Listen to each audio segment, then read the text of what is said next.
I Think I'd Explode. 4 short plays written in response to the poetry of Charles Causley. Visiting Hours by Lucy Bell. Inspired by 10 types of hospital visitor. Visiting hours. 11 a.m. to 5 p.m. People come, people go. I sort them into types. Jeez, bro, you've lost a lot of weight. Type 1. I'm late, sorry. Nightmare getting away. Life's a nightmare in general at the moment, else I would have got here days ago. I love the gown, by the way. Type 1 is the apologiser. There's nothing wrong with apologising, per se. Jamie's got his grade 6 piano, Elspeth has her sats, Franny is teething, praise God for noise-cancelling headphones. Joke. And, get this, Tristan arranges us a surprise weekend. Venice. Poor you. Till you have kids, you can't understand how mental it is. But if you're going to apologise, try to do it in a way that doesn't rub the other person's nose in what they're missing. Fuck! Oh, bro, I totally forgot your pants. Like fresh pants.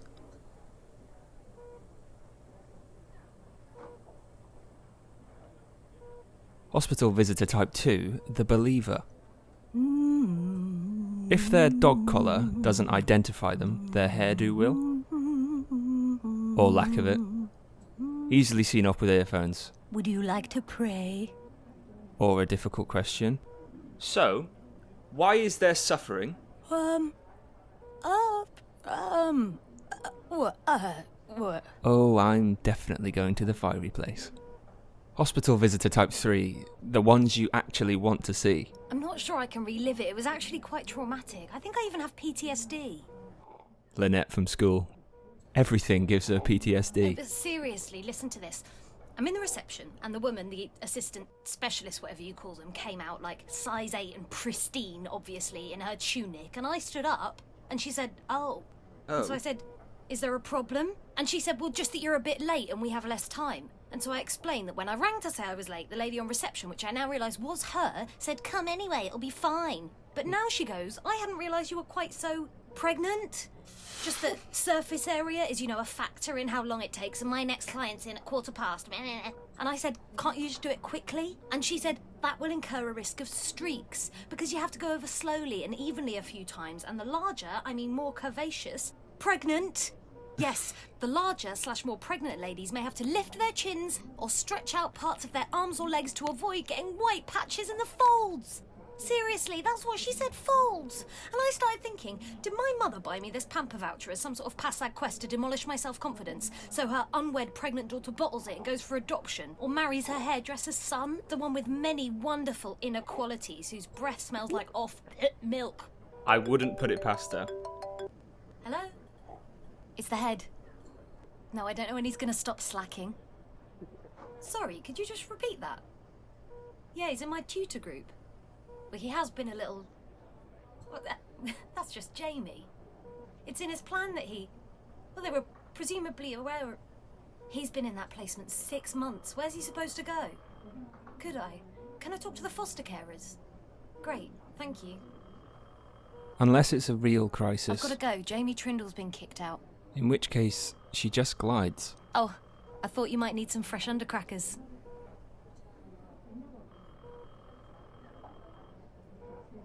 My little sister once said to me, what does it tell you that it was her telling her older brother this? She said, beware the friend box. If you're interested in someone, being emotionally available or oversharing before you've had sex, fatal. Afterwards too, actually. Wham! You're in the friend box, and the walls of the friend box are steep and slippery. Do you think I'd have bagged Tristan if I'd have done that? They made me eat a Wi-Fi tablet. It's the next day. They made you eat a Wi-Fi tablet? What, like an iPad? Didn't that hurt you? No, like literally a tablet, size of a paracetamol, but it gives off a Wi-Fi signal as it goes through your... Got it. It's so they can see what's happening, what's causing the... Wow. Wait, do you have to give it back? For the next guy with IBS, Lynette, once it's been through me and come out of my... Oh, yep. And I'd have to sift through my own... Oh, nice image. Yeah, my sister definitely had a point. How's the tan? Streaky. How's Jamie? Jamie's a little scrote. I meant... He's back with his foster carers. Best they don't choose some fuckwit to replace me when I'm on maternity leave. My wife Sarah thinks no kids. She worries for me. My health? It might burn me out. She, incidentally, is also hospital visitor type 3. Pretty and smart. She always smells nice. The deforestation on your head is causing a landslide on your face. She's been really, really patient with my Crohn's. Your paunch is like cold custard, thick and pale. She writes poetry. Really honest poetry. Our attraction was a fire engine surging, lights flashing, impossible to ignore. It's nice. She's protective. But, I cope with 30 kids in and out my English hut every hour on the hour. Kids are not as hard as everyone says. Now sex is a smoke alarm, the batteries run out, peeping at intervals, annoying, a chore I chose to ignore. Is that new? Like it? Yeah. Honestly? We never discussed kids before we got married. It sounds dumb. I guessed it would just happen. Like marriage had. We'd been together since... It was kind of the next stage. Yeah, I love it. You do? Oh, babes. The cats miss you. You've got to get better and come home. What's it about? Really? You? Definitely the best thing about our marriage is the honesty.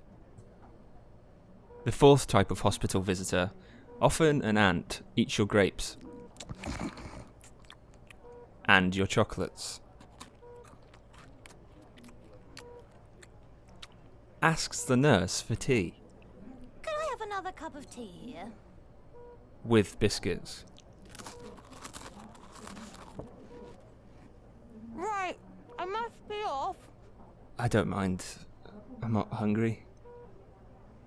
At first, I wondered, was it because Lynette was expecting that I started to find her attractive? Not in a weird way. More because Sarah doesn't want children, doesn't think I can handle children. But there she is. Lynette, doing it on her own. And that hasn't put her off. She's badass. So, what did it find? The little... Wi-Fi tablet. An inflamed section in my lower intestine. Foot long. Subway? They'd have to operate. Do it. I'd need a bag for 6 months, which is kind of... Go, Marcus. Sexy. Really sexy. Shut up. What? Nothing. Do it. Sorry. Do the op. Short-term pain for long-term gain. Maybe it is the whole glowing, blooming thing. It definitely suits her. But Lynette's also just really, really nice. The fifth type of hospital visitor is your conscience. This type of visitor won't seem to leave me alone. Too much time to think. Sick people are supposed to be noble, right? Not nasty. Not want to shout, "Can you please stop mixing your metaphors?" I didn't actually say that, by the way. Hey babes, how you feeling today?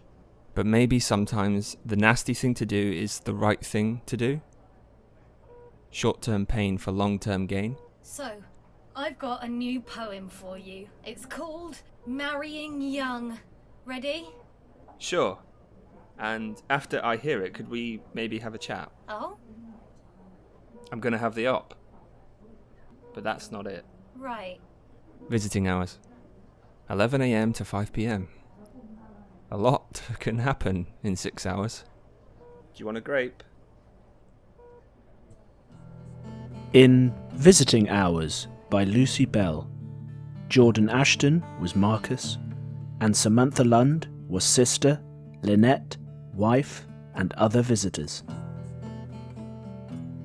The director and editor was John Nash.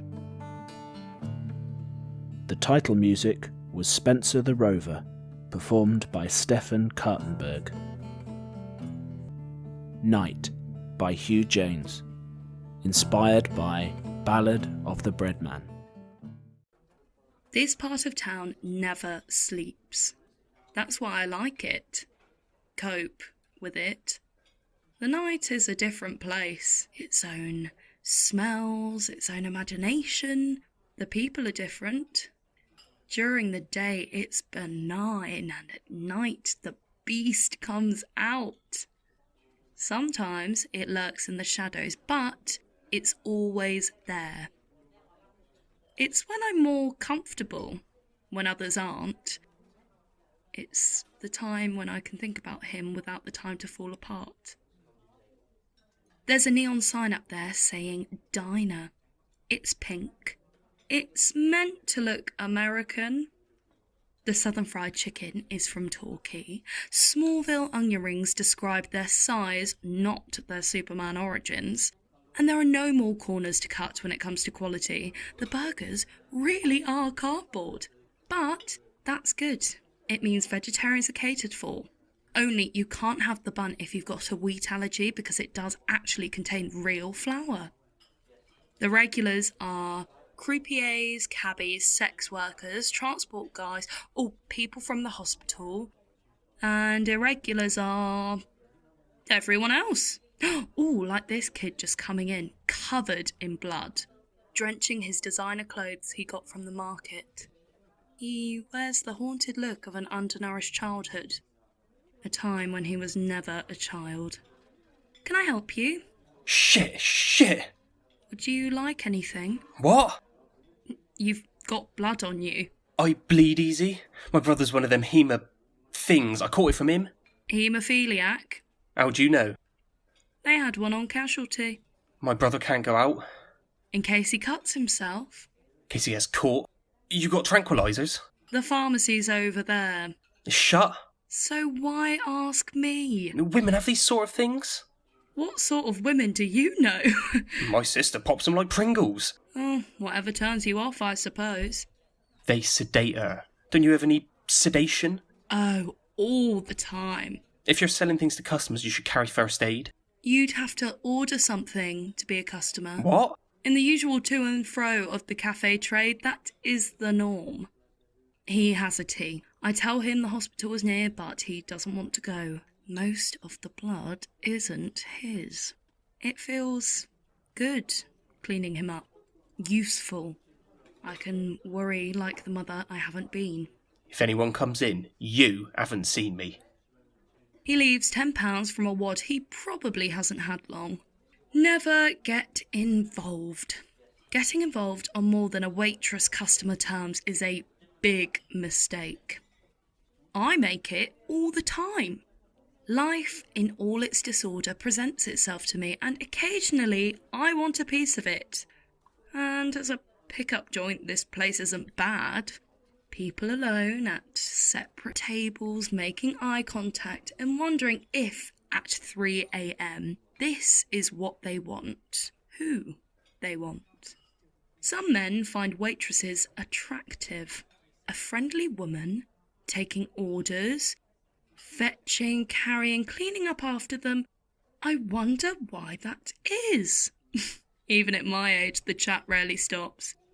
Hi, what can I get you? You on the menu. Anything to eat? Burger. Would you like cheese on that? I'd like you on top. I'm not a topping, I'm a main course. I bet those legs go all the way up. But only to keep my bum off the floor. The originality just keeps on coming. I don't know if abuse is in the job description. In fact, what is the job description? Fetch, carry, yes, don't break anything, don't spill things on the customer unless they're guys like that one.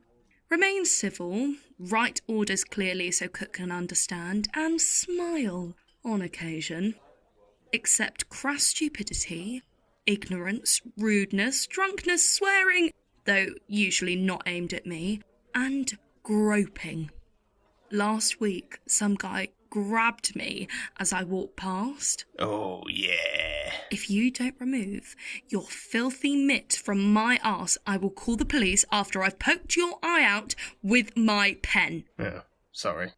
Such a gentleman. Late on Friday, the lights come back on in an office block across the road. The cleaners start at the top and work their way down. The guy who runs the cleaning company is screwing one of them. It doesn't look as if she's screwing him. She's just there, a body occasionally moving on the desk on the second floor. We have an office above, so it's like a ringside seat. The desk they screw on could be antique. Real wood, solid. A girl likes to know the chipboard isn't going to give way beneath her. The guy is fat. And she's younger. And as staff drop down floor by floor with mops and bin bags, he drops his trousers. Oh, there's the token foreplay. A grow, a squeeze, and in. By the time the cleaners reach the floor above, it's all over. Never once seen him give her flowers. Enjoy your coffee. Oh, be careful. It's hot. My customers deserve a little health and safety guidance. Oh, the owner's called Nate. It's a name he invented for himself. His surname's Kumar, like the film star, he told me. This was called Charlie's Cafe before he called it The Diner. Sometimes he stands over the road and looks admiringly at what he's done. Slumdog Millionaire had a deep effect on him. I was one of those girls who thought education was for other people. School was a social club for hanging out with mates and getting off with boys. The need to write in books was a serious deviation from my curriculum. When I started working for exams, they were called O-levels, and by the time I passed, they were GCSEs. I got 2, sums and RK. The careers officer's task for girls like me was to set the bar low and encourage us to aim beneath it. Well, Mary, mathematics. Now there's a surprise, and a B. Whatever happened? I must have learnt something, sir. It does offer a few more choices. Shop work, for instance. Supermarkets have a big turnover of people with no qualifications at all. He's encouraging me to work with idiots. If old ladies ask for the price of something, you will be able to tell them. Patronising bastard. Woolworths has many long-term job opportunities. He was no clairvoyant then. I'm not sure what we can do with an A in religious studies, given your disciplinary record. Be sure your sin will find you out. I can hardly suggest a career in the church. Oh, remember not the sins and offences of my youth, but according to thy mercy, think upon me.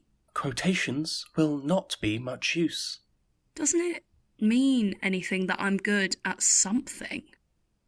He doesn't mention air hostess, fitness instructor, beautician, hairdresser, the careers I actually picture for myself. They're above my bar. I'm trying to plead my case, but somehow I'm already out in the corridor, silently crying out, "Give me a chance! Don't waste me, I'm 16 and not even pregnant. I've a B in maths and an A in God. Truro Cathedral, here I come." The factory took me on. After 3 hours, I knew exactly how soon I'd be leaving. The moment I collected my wages. Every now and then, someone surprises me. She fluttered outside like a nervous bird surrounded by tabbies, her Sally Army uniform neat and clean like a robin's breast. A volunteer on the soup run for the homeless. Their van broke down, so while they waited for the breakdown people, I made her a nice cup of tea. She talked about her family and asked about mine. I couldn't lie to her, of all people. I have a son. At university in Edinburgh. She says it's a long way. I made mistakes when he was young, and he's never forgiven me. She pressed the address of a dear friend who could help into my hand and held it for a moment. It felt like a blessing. I had no intention of using it. And then suddenly one ginormous neon sign lights up inside my head and it's flashing Edinburgh in so many different colours. So Nate gives me some time off. He owes me. I've never taken a holiday. I like to read. Always got a book with me. It's where I go to get to Mexico or Paris or St. Petersburg. I walk the streets and fly in planes, go to exciting places, and if it rains, the pages don't get wet. If I feel pain, it's theirs. Even the dead only make me cry. What are you reading? His voice came out of nowhere. An average sort of guy. What I like about him is he's clean. Shirt neat, shaved, aftershave that's reassuringly old-fashioned. The lights on his face as we drive remind me enough of a candlelit dinner I once had. How far are you going? Edinburgh. You? Newcastle. He talks. His life, what's happened, the job he lost earlier this year and the struggle after. He's attentive. What about yourself? I was an airline stewardess. Oh, how glamorous. Yes, I suppose it is. They take you all around the world. Mexico, Paris, St. Petersburg. Now I'm in restaurant management. Most men can't respond to ex-cons slumming it in a cheap diner. Every now and then he'd throw me off balance. You have a real lovely glow about you, you know. Thank you. No one has said anything halfway nice to me in a long time. I know he's chatting me up, but if a girl can't get a little warm rain along the way, then what's the point? I know what's happening, and I'm encouraging him. There's a half-hour break in a bit. I can afford to buy you a cup of coffee. Oh, I don't drink coffee at night. It keeps me awake during the day. I don't need coffee either. We are behind the little chef. Sorry. He's strong. My naked thighs on his big forearms. He feels reliable. Ooh, like an antique desk. I won't be dropped. Let down, I expect that, but not dumped on the ground. Or left in the shrubbery. God, I'm a class act.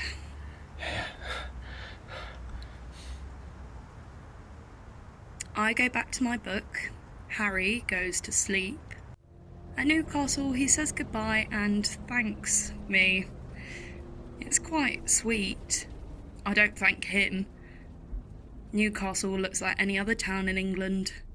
Homogenised by an identikit of shops, the bland leading the bland. We head north and the light breaks through. Is it a new dawn or the end of an old night? David's father knew I was pregnant but chose to ignore it. I was 18. It was considered backward in my area. Even our school had a creche. When I was 7 months, Gary left. He went off to work and never came back. I was having my first stint in Debenhams, so I had some money. Just enough to keep us going. Was 6 years before the wheels came off. I'm thinking about my past as it races to meet my future, the sun I haven't seen for more years than is right. Oh, there's something up ahead. A genuine border, a sign. Falta gu alba. A woman tells me it means welcome to Scotland in Gaelic. That's a lot nicer than fuck off back to England. The sky seems bigger here. And there's sea I can almost reach out of the coach and touch. I want to run into that water, be baptised, reborn, renewed, wash the city I've left and the journey I've had right off of me. Feel open and clean like that sky. Edinburgh does feel like a foreign country. I'm panicking. I know, it's time. I've never been to a university before. What I think are hundreds of young professionals standing around talking, I'm informed are students dressed for their graduation. Shawls of different colours cling to their shoulders before the weight of their worlds arrive. Kids are having their photographs taken with and by their families. I don't know if David has long hair, a beard, a limp. Why did I come? Hello, are you a parent? An Adonis with a smile from heaven shows me to the office. His future is so bright, I'm dazzled. He helps me find David's name. I missed him. I'm a day late. He directs me to a forest of photos, thousands of smiling faces, proud hands clutching scrolls. You'd think finding your own child would be easy. He was 15 the last time I saw him, playing cricket for his school. His grandfather paid for his education to keep him away from me. Prison did a good job of that, but he just wanted to rub it in. I stood where I wouldn't be noticed. I looked wasted and he looked beautiful. All in white, healthy. I could never have helped him look like that. Well, I did possibly helped him in one way. I met Andy when David was 5. Not romantic. School gates, he was divorced with a little girl. We both started to arrive early and go late. Falling in love wasn't hard. And getting married was lovely. I never really thought I would.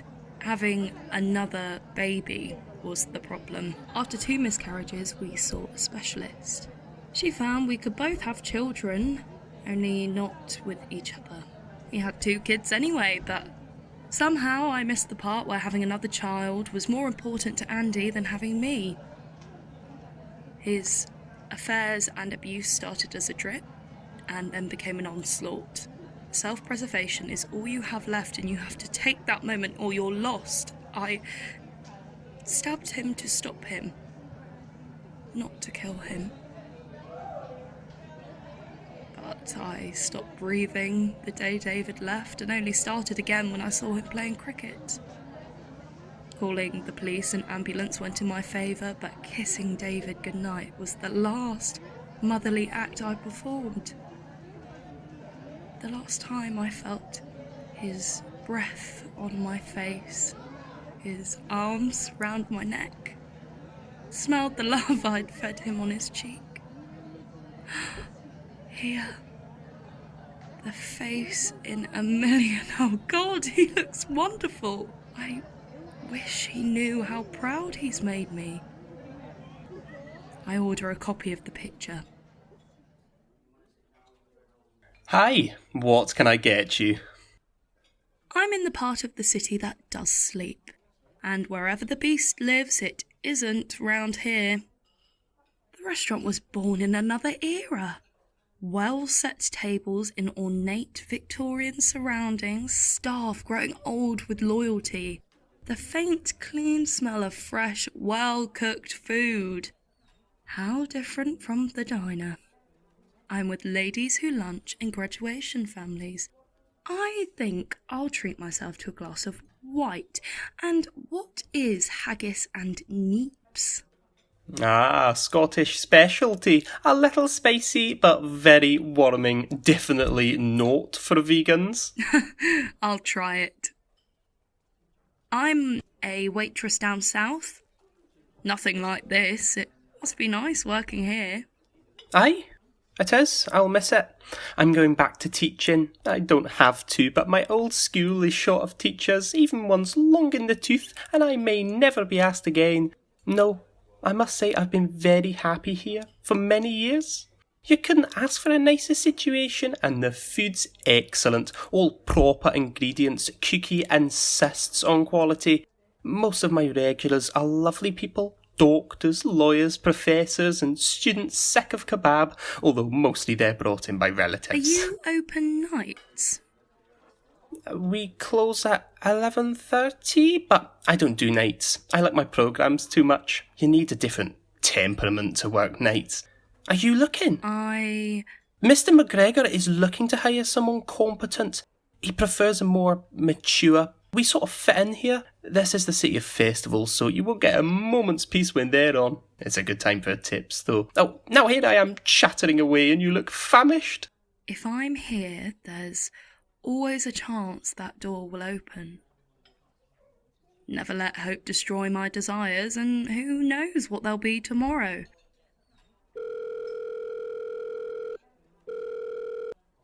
Hello? Nate? It's Mary. I made it. Oh, I'm just sitting in a restaurant, just having something to eat and wondering who's going to walk in.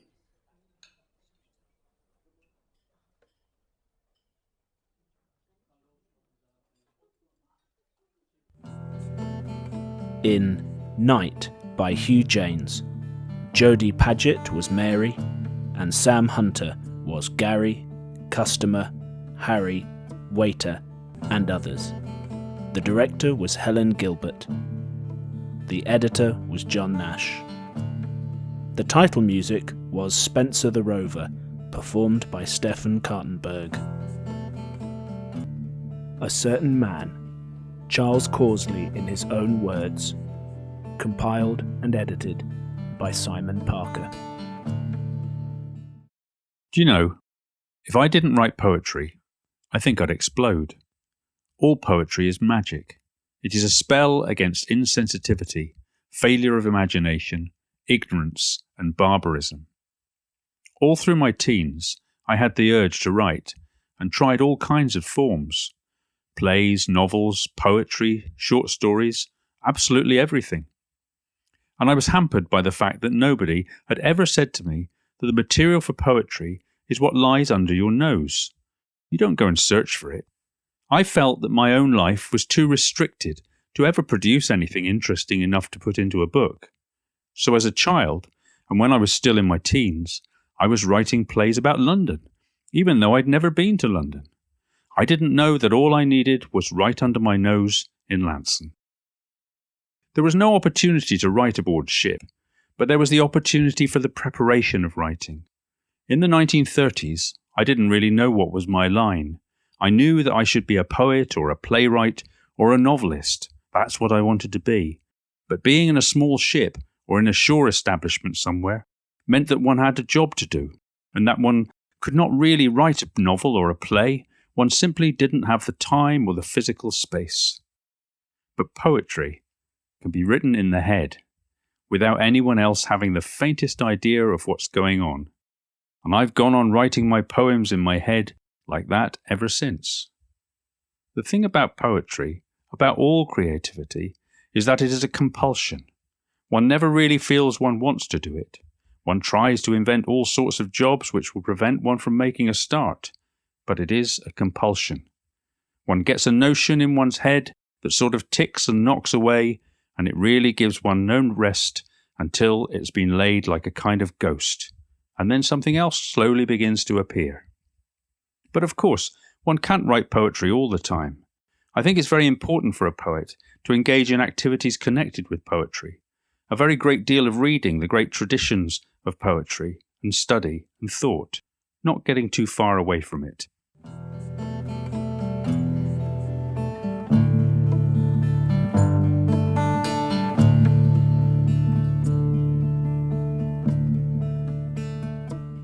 We all come from somewhere, or I hope so, though sometimes I wonder as I look about. I just happen to come from Lanson. Lanson, the town that rhymes, or very nearly, with handsome. I'm not sure when people began to pronounce it Launceston, like they do in Tasmania, but for me it's always been pronounced Lanson, and I'd no more call my mother's sister Auntie than call my hometown by that affectation. Living all my life as I have in Lanson, a sort of nowhere near the centre of Cornwall, I've always felt, like most people who live in this part of the county, a little bit outside, a little bit of an outsider. I've never really succeeded in getting rid of that, not that I want to. I've always felt about Lanson that it inspires a special sense of place, and whether it is revealed in my writing, I don't know.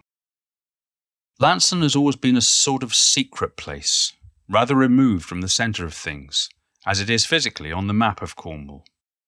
We always felt on the edge of things, vaguely suspicious of the angry, dark-voiced, dark-faced Cornishman who lived nearer the centre of events in and around Truro and farther west. As I see it, Lanson has changed considerably. I think it's a much kinder, nicer, more benevolent place than when I was a child. It wasn't a country paradise by any means. Life was real.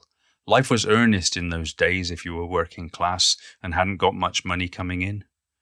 You know, we had one or two, thank God they've all vanished now, sort of slum areas in Lanson that were swept away after the war, I suppose. People that lived there when I was a child had a very hard time of it. But they didn't talk about it much. They just put up with it and got on with it. I think life was pretty tough, but I preferred as a child not to look too closely at that sort of thing for fear of what I might find. My father became a casualty in the First World War after joining up in 1915, and my memories of him are very faint indeed. My father sent me a photograph from France. It was a funny postcard of a duck laying a huge egg like a howitzer shell, and he took me to point when I was a tiny boy. But other than these small incidents, I don't remember much about him. He contracted pulmonary tuberculosis when he was fighting in France. I can just remember reading to him aloud from the newspaper at the age of 5, and he was terribly pleased with that. As a very small child, I was a precocious little reader at school and could write essays, you know, just at the drop of a hat. It sounds absolutely terrible, and when I look back on it, it's a wonder my fellow pupils didn't conspire together and kill me. Fortunately, they didn't, but I can see now that I was a bit odd, quite a funny little chap, and I was glad I didn't get anyone like me to teach in any of my own classes. In the 1920s, when I was a pupil at the National School, my teacher did have a faint-hearted attempt to interest us in poetry. It was Christopher Robin. But Christopher didn't go down terribly well with me or with anybody else. He might as well have come from outer space.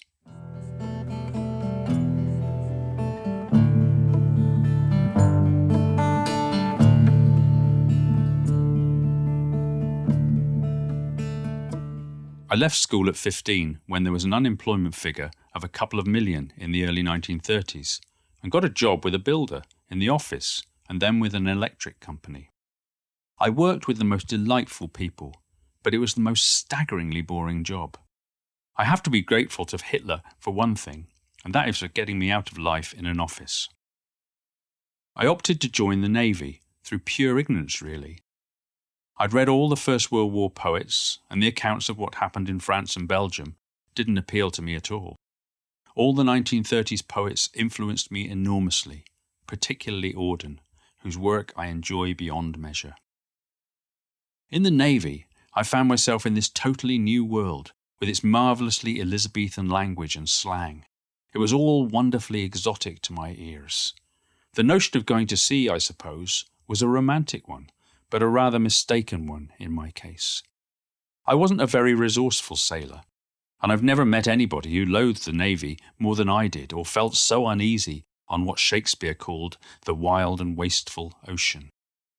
I absolutely loathe it, and nowadays I wouldn't set myself on it unless there was absolutely no alternative.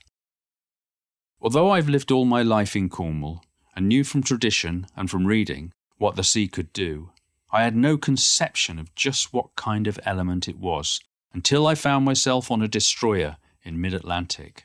This terrifying, unresting, sleepless element. Going to sea in a destroyer was even more difficult and dangerous than the business of confronting the enemy, or at least it was in my books.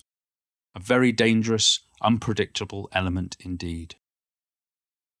I started off in a destroyer off Scapa Flow, very terrifying, and worked my way up over the next 5.5 years until I found myself in an aircraft carrier in the Pacific in 1945. I was a petty officer, which is easily as high as I will ever rise in my whole life.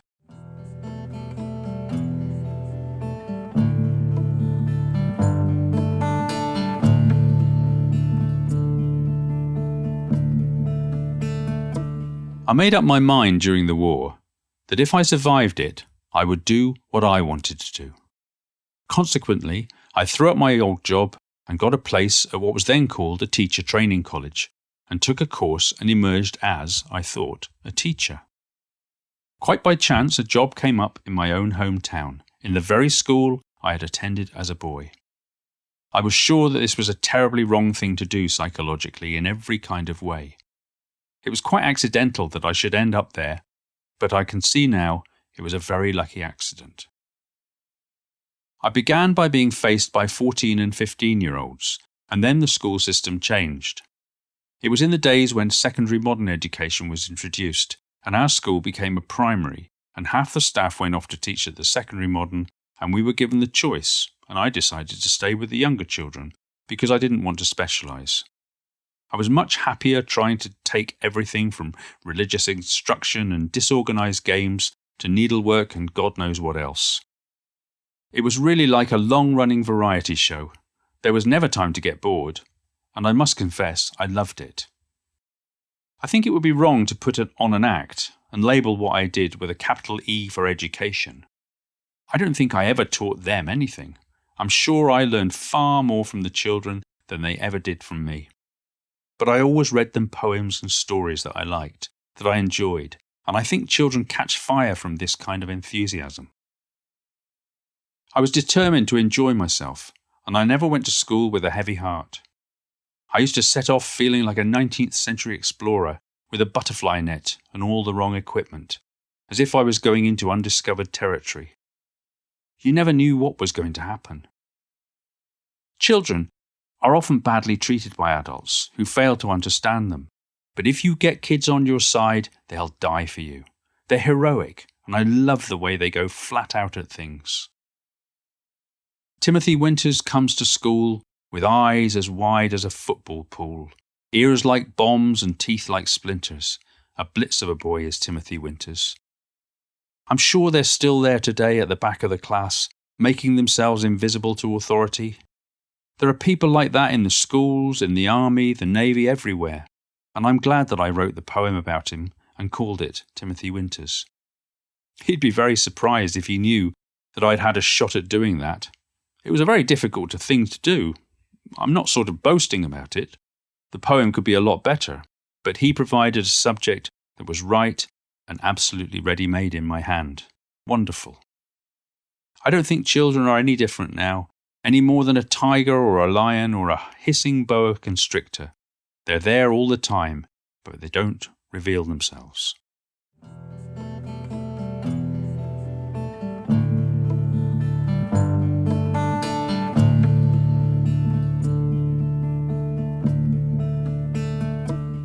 I am by temperament a solitary man. I was a solitary child who loved to read. When I was a little boy, I thought that if I could die having written one book, then that would be wonderful. I always wanted to write a book, from as far back as I can remember. I didn't know what it was going to be, just that I wanted to write one. I knew that literature and books could open another world to me, but I thought poetry and art and music and literature were somewhere else. I didn't think they were under my nose all the time in Lanson. I think if you have an ability or a gift of some kind, you have to have a go and see what you can make of it. I knew what I wanted to do from a very young age because I knew that literature and books opened another world.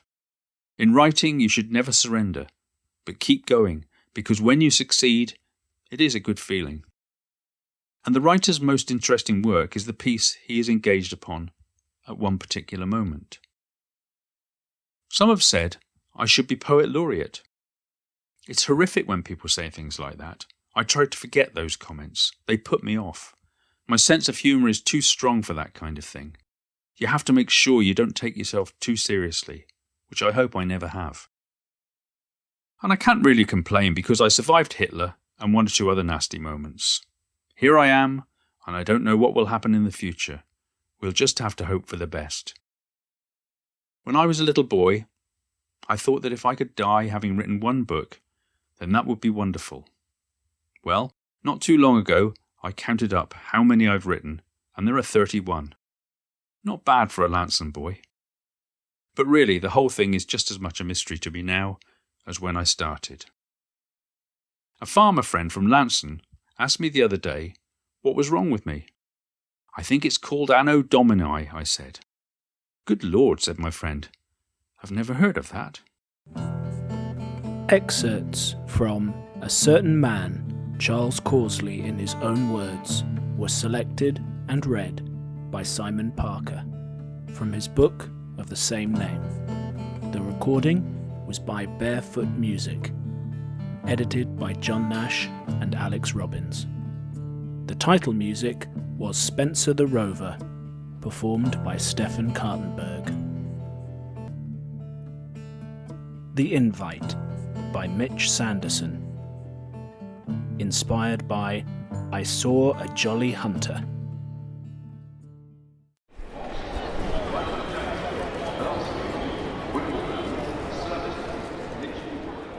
You're cool. You're cool.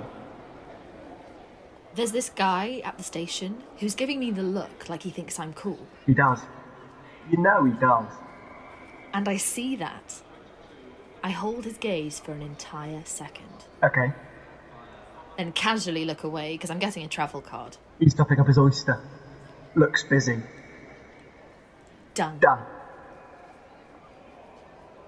Let's look at each other again. Okay. Haven't you got somewhere to be? Huh? I mean, you look so cool. You must have somewhere to be. I am so cool. Took a moment to properly think about my clothes. Laid them out last night, so no panic. Concluded that there is only one outfit, this outfit, that makes me feel authentically me just now. Good priorities. So I wore it. This. Pretty nice, right? It's a look. Michael often wore vintage Levi's and a stained white t-shirt made of boyfriend material. Felt pretty cool all the way here and out onto the platform at Waterloo. Terry, Mitch, Julie, Waterloo Station, every Friday night. Used to play that every time I pulled in, every time I left and came back. It's a special place. You always met under the A clock. big open space. People, you can dash, you've got places to be, people to see. Before every proper date. Run. Run! Can you see how cool I am? I mean, for someone who doesn't live in London anymore, because I can feel it here. It's good you feel that way. Striding is obviously the coolest way to walk. Everybody knows it. Everybody's here thinking, I'm cool. Places to go, and I know how to get there. No glancing at the map. And then you're on a tube. Sit right in the middle, centre of everyone's focus. They think you're cool. Music in my ears, and I'm bouncing a leg pretty fast, almost like I can't help it, like I'm high on something. That's edgy. Fucking cool. I'm cool. And then you're walking on a white line. A line in the road. Like you're a kid. You have to walk on that line like it's a tightrope. You have to do it. You think about not doing it, but you have to do it. No. Yep. You're here. You've made it. I know, but I wasn't planning on Soho. doing... Out at Oxford Circus, Argyle Street. Straight through Carnaby Street. No. And you know Soho. I do know Soho. It's not your place, don't get me wrong. You're not cool enough. I'm not cool enough. But you know it. Oh, I know You it. have existed on its peripheries. Art school was just the other side. We would walk through every day. Together. Characters. Drunkenness. Gutters and paint. Gutters And and kissing paint. on Dean Street. And genius. And holding hands on Sutton Row. Okay. I turned the corner onto Berwick Street, where I walked past Christoph Waltz one time. He was talking to this younger guy At about the his violin Society Club teacher. with Seki on the bar. He was all praised for this violin teacher, I remember. Free drinks with Seki on the bar. It was fun spotting celebrities. Ewan McGregor Ruby. buying bananas from the Ruby. market. Seki Skyping us high on New Year's, telling us about painting while on different drugs, how we should all be doing it. GHB gave everything 1,000 sides. The first holiday together. It opened something in The him. line. He couldn't stop doing faces made of And octagons. the line. Boxes over boxes. And the line. And the line. This thick line in the road on Beak Street, okay? That we weren't ever allowed to walk past without doing this. Okay? Michael would do it. And then you. And at the end, you'd jump off into his arms. And you'd stand there, held, caught, and held, and holding. Nice. And the fabric shops. Come on now, Ruby. Borovics, where I blew my student loan on tweed and offcuts of coloured leather to make jackets and lingerie. And Michael bought thick sketchbooks from Cass Art on the corner to fill with sketches of you. Not only. Ruby cutting, Ruby sewing. And I didn't know how to speak to people His then. voice was clear. So he spoke for me. And the alleyway that you'd hold hands and run down. The famous Soho sex Flashing alleyway. lights and triple X's. Where there's a girl crying. I don't remember that. Right now, today, there's a girl crying. Look. But you ignore her. Why? Beside the alleyway is that church, remember? Yeah, but this girl... That weird church with the weird fucking name. The Church of the Eucharist. Body, soul, blood. Divinity of Jesus Christ. Victim, heart of love. Victim, heart of love. What does that even mean? You would laugh about that. I know, but... You imagined people coming out the alleyway after paying for, you know, and stumbling straight into that place for immediate repentance. She's crying. The church. Her back to the church, steadying herself on a flashing sandwich board in the alleyway that says, love, love, love, sex, magic, value, choices, choices, enter. Advertising herself. But you're not from here. You never were, really. You're not a part of her world. So you can't help even if you wanted to. You hold your breath and you carry on. Scared Soho sex spores will get in your mouth. That was why you ran, you and Michael, holding hands, through the dirty alleyway. Run! She's sad, but you love the colour. You missed the colour of Soho, the contrast to the countryside, candy glass. But she was sad. You don't care. It's just great to be back. Remember why you're here. Where is this fucking cake shop anyway? Here, the Hummingbird Bakery. Oh, rainbow sprinkles. I love the colour. Weird choice of message for a housewarming. Why? Good luck. Sure, like, good luck in your new home. With your new partner. No, like, all the best. No hard feelings. No, it's nice. It's a cake. It's white. They've spread the buttercream out in waves. It's like a pattern. It's nice. I know. It's nice. Thank you. It's just weird. Everybody okayed it. What would you have gone for? Michael, we had a house once. Oh, it was a flat. And I'm sorry. The guy who's serving in the cake shop, in the Hummingbird Bakery, who asks...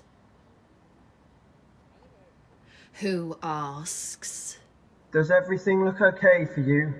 Have we spelt it right? The cake is quite honestly beautiful. We were talking about Michael, Ruby. I don't want to talk about Michael. Look at this guy's hair. He needs to talk about him, just a little. Looks a bit like Rami Malek. Or you'll see him at the door when you get to the party. The door of his new house, which he shares with his new partner. Yes, I know. She's a successful artist. Yes, I know. They must have a lot in common. I imagine they do. You'll see him and you'll feel feelings. If you don't think of him now, prepare yourself. Should I have helped that girl who was crying? Remember when Michael said that thing that he said about how he'd never felt closer to anyone in his life? Ever. Who'll help her? It was amazing how he could open up to you so easily. Will everyone walk past? That doesn't just change. Because who wants to Like, deal you with guys if were they're so honest? enmeshed. Do you know what I mean? Every part of your lives, it's just weird. That's all I'm saying. Fuck off! That's all I'm saying. It's been a year. Remember that time he... Remember that time he... Do you know what? I'm gonna go back. To Michael? To the girl! I'm gonna help You'll be her. late. With the cake everyone's chipped in for. The good luck cake. Who gives a fuck? The cake's hit the ground. You spent money on something and now it's hit the ground. I'll take her somewhere for a coffee. Do you think she drinks coffee? Maybe she lives on it. You can't salvage that. It's hit the cobbles. I just walked past her. Because you're on the way to a housewarming. You should have stopped me. Why? I want you to get to the party. I want you to make a scene and win Michael back. I don't care what you want. I'm gonna save her. Won't work. Why not? Because there aren't heroes anymore. I'm not trying to be a hero. Good. Because there are absolutely zero heroes. It's all about grassing these days. Telling tales. This is about doing the right thing. We're simply not taught to stand up for ourselves. There is no pride. If someone's getting abused, if some fucker is spilling rivers of blood all over someone on the bus, we can't step in and teach him a lesson. I'm gonna ask her calmly if she's okay. We can't jut our hands into his stomach and jerk out his insides, because it's the nanny state. You hear what I'm saying? People who catch falling babies, What? they're heroes. What are you talking? Maybe once every 10 years it happens. Some guy's just walking along. Just walking along. When for some reason he looks up. And when he does, he sees a baby. A toddler on a balcony, an old balcony, without all the proper child-friendly safety specs. The bars are all spindly and far apart. And in the 1 second he's looking, this toddler toddles off the edge of the balcony, slips through the bars, and the guy runs. He's only steps away, but he runs, and he catches the kid just before it hits the ground, saving its life. I've never once heard of that happening. What a hero. I've never heard of it. It's always on the news when it does.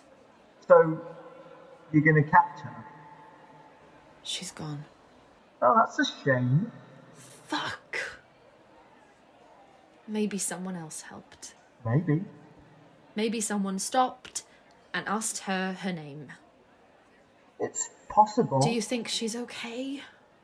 It is possible. She's not here! What am I doing? Can we go to the party now, please, Ruby? Don't you want to see him? Don't you want to sit with him on your sofa and look at how he's changed? You'll be able to see it on his face, surely. Look, let's practice. Here we go. This is the sofa. I'll be Michael. No. This here is the sofa. No, it's not. Sure it is. Our sofa. Look. Which we will sit on together once you get to the party. No. And hold hands. Absolutely not. No, you're right. I'll put my arm around you. And I'll stand up. Why? Because we're not together. We're not together now. But it's our sofa. From the old flat. We spent a lot of time choosing it. I don't care. I kept it because it's the perfect midpoint between practical and chic. Bullshit. Your words, Ruby. Please. Come sit and look at me. You'll look at me, and I'll look at you, and... No. You still won't be able to tell. you still won't be able to see the difference. Because it's the same. Lingering. Intense. Invasive. Look at us. We're two old lovers, dear. Shut up. Or are we a hare and a hunter? I'm going home. I made you a hare. No, you didn't, Michael. Yes, I did. You're a hare. I'm leaving. Why did you invite me? Because I knew you'd come. Because you're a hare. I'm not a hare. You'll never learn. The difference. The look. It's the same. When someone wants you. And when someone wants to hurt you. It's the same. Intense. Invasive. You could never tell. There was no predicting. When you would go. When you would hunt. Bit like this though, isn't it? What? The look on my face right now. I guess. A little bit, like... Exactly like this, in fact. Because I've mastered it, Michael. Do you... want me? What do you reckon I'll say once I get to the party? I'll say, I'll get you alone, in a room, in your new house, which cannot be blown down. And I will say, what do you reckon, Michael? Look at my face and tell me what you reckon. Do I want you? Or do I want to hurt you? And you'll ask... What are you wearing? Like you used to ask. What are you wearing? And I'll tell you, it's my hunter look. Except it's missing a pelt just now. But before I can jut my hands in, before I can physically destroy you, you will die of fright. Your rabbit heart will go so quickly for a few seconds. Just for a moment, I'll feel it through my fingers. And then I will skin you and drape you over my shoulders. And maybe wear you back through the house, through the hallway, and out through the front door, dripping as I go. And then I'll turn back to the window of the room I've left the rest of you in. And I'll call, "Thanks for the invite, hare."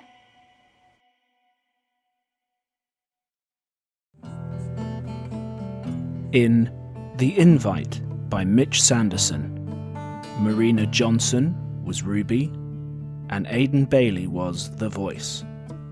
The director was Charlotte Evans, and the editor, Alex Robbins. The title music was Spencer the Rover, performed by Stefan Kartenberg.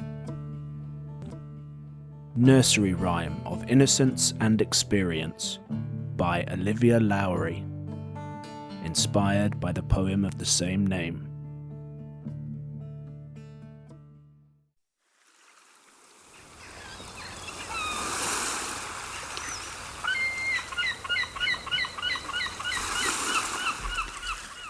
My mother's grandfather was a fisherman. She said he could sing to lobsters and tickle them to sleep. He'd stroll down Rose Hill to the harbour, wade into rocky waters, collecting his pots. He'd return with crustaceans as ancient as the sea, kings and queens of the underworld, lured to his humble embrace, to his pots, woven as sure and intricate as the lilting notes of a siren song, snaring even the hardiest sailors to their doom. If you opened the cutlery drawer of my granny's kitchen, you'd be as likely to pull out one of his shuttle needles for mending nets as you would a fork, and he was long dead before I was ever even born. They were his utensils, and fishing was his bread and butter. as essential to him as breathing and eating is to living. And so, it was in the cutlery drawer he put them, and in the cutlery drawer they stayed.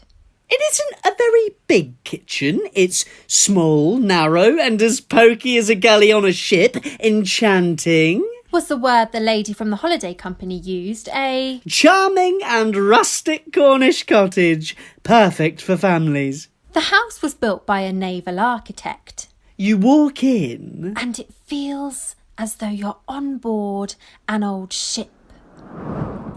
Wood panels, steep, narrow stairs that feel more like ladders. Hidden cupboards. And a wild wind that hisses at you. Through every crevice and crack.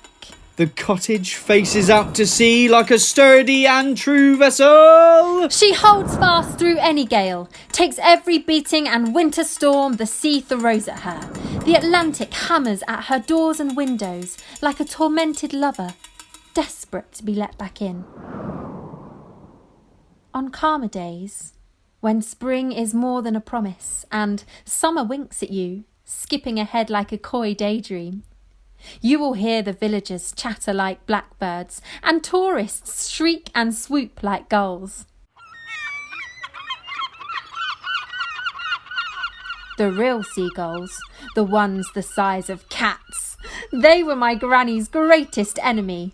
She'd peg her sheets on the line to billow in the breeze like great tall sails on the wind. As the gulls would soar and cry, she would holler louder than any butcher, baker, candlestick maker or fishmonger. Get on, get away! It became a game for us children to play, whilst others look back on cosy memories of grannies who fed them sweeties and ice creams and sat them on their knee. My cousin sisters and I were handed a broom and set to work. Get away! Go on! Get away! Get off it! Oi, you! We did not sweep these demons away like secrets under a rug. Laughing, we brandished our brooms like swords, lances, cannons and batons of glory. We would wave our sticky little arms and brooms and roar like the waves. Our buckets and spades were saucepans and ladles that we'd beat like a battle drum.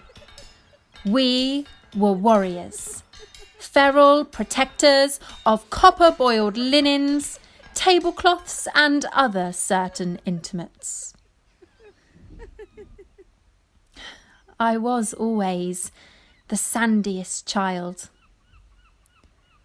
My pockets were forever bursting with seashells, pebbles, rocks, weeds and treasure from the tide. The beach clung to me like a shadow.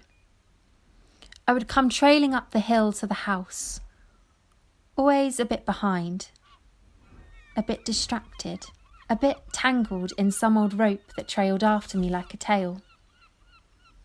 As the cousins and sisters were briskly marched to the bathroom in the house, I would reach the stone step, warmed by the sun's attention.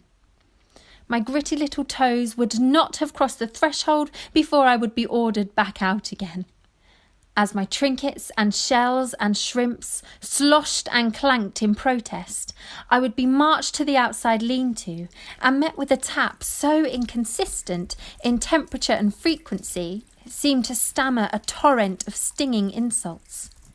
As freezing cold water exploded out of groaning pipes and the cobwebs and spiders leered at my disgrace, I would be scrubbed raw with a flannel as rough as bark. I would emerge once more, as smarting and pink as a lobster, drawn from a chef's pot. Hush-a-bye, my little crumb, the sheep are far from home. The cows are in the far, far field, and won't be home till noon. You won't find Grandfir's shuttles in the cutlery drawer any more. The cupboards are no longer piled high with generations of crockery.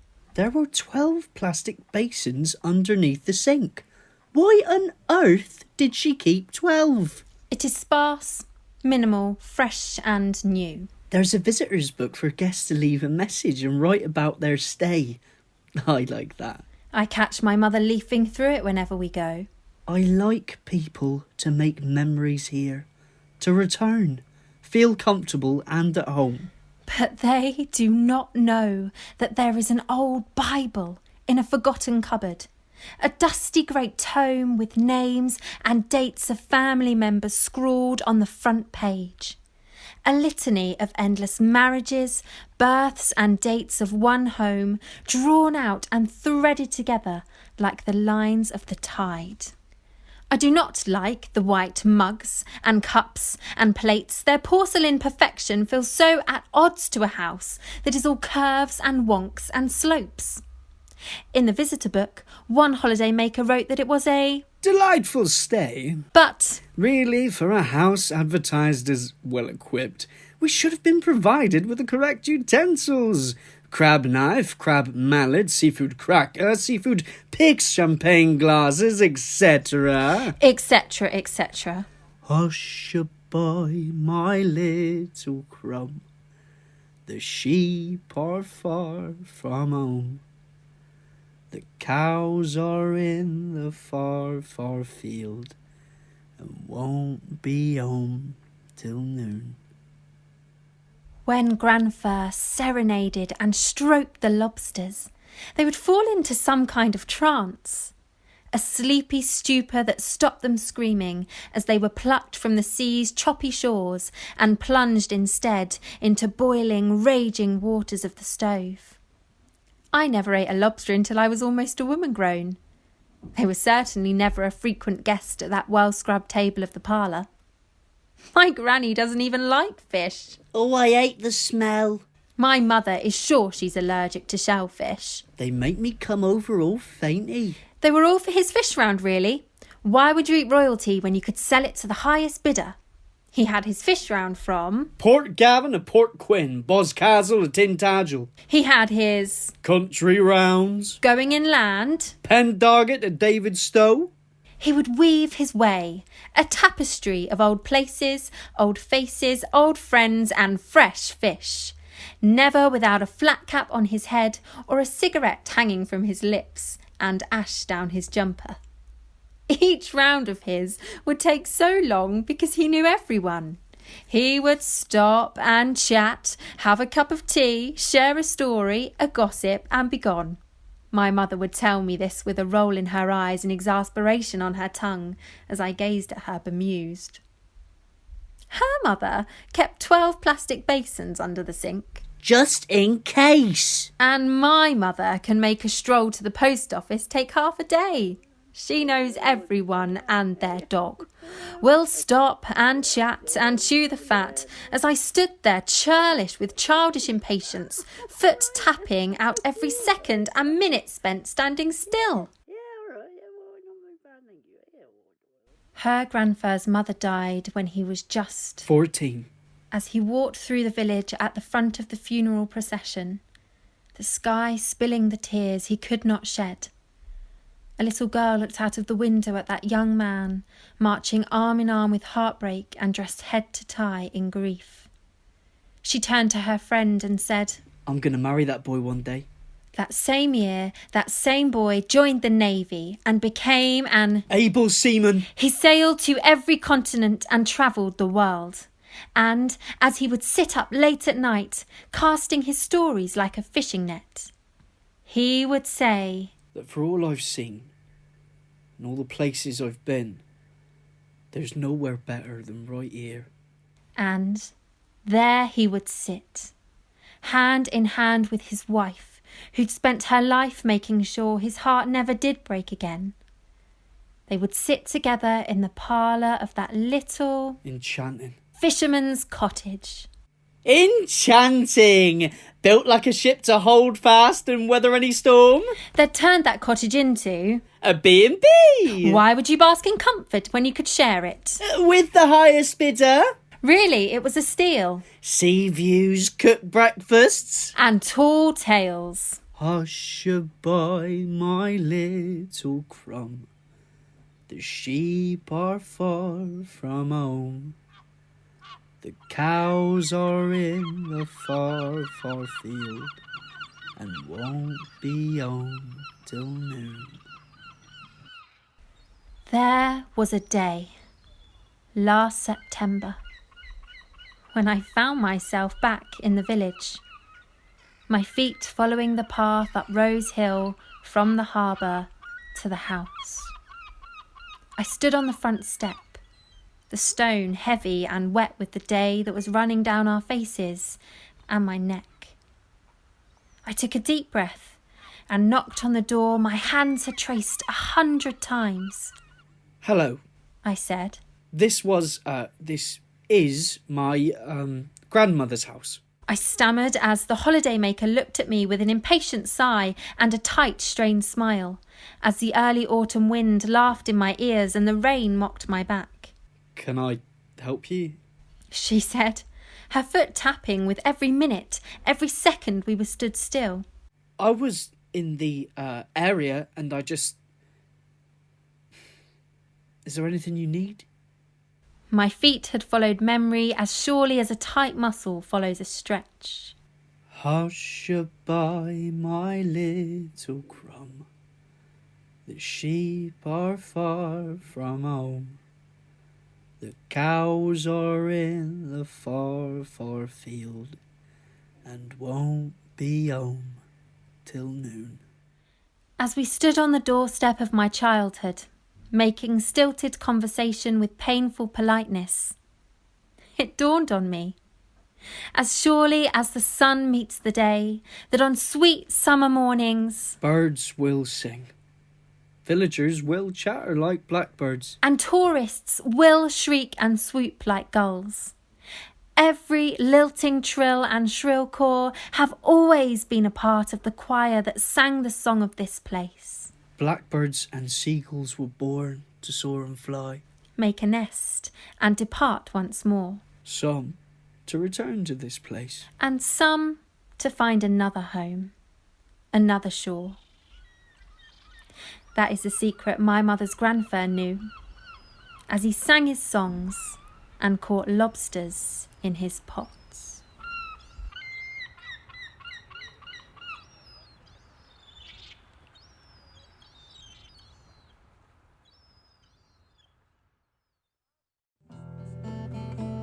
In Nursery Rhyme of Innocence and Experience by Olivia Lowry, Daniela Sanderson was the narrator and J.J. McCall the other. The director was Joe Loyn. The editor was Alex Robbins. The title music was Spencer the Rover, performed by Stefan Kartenberg. I Think I'd Explode is a Downstage Right production in association with the Charles Causley Trust.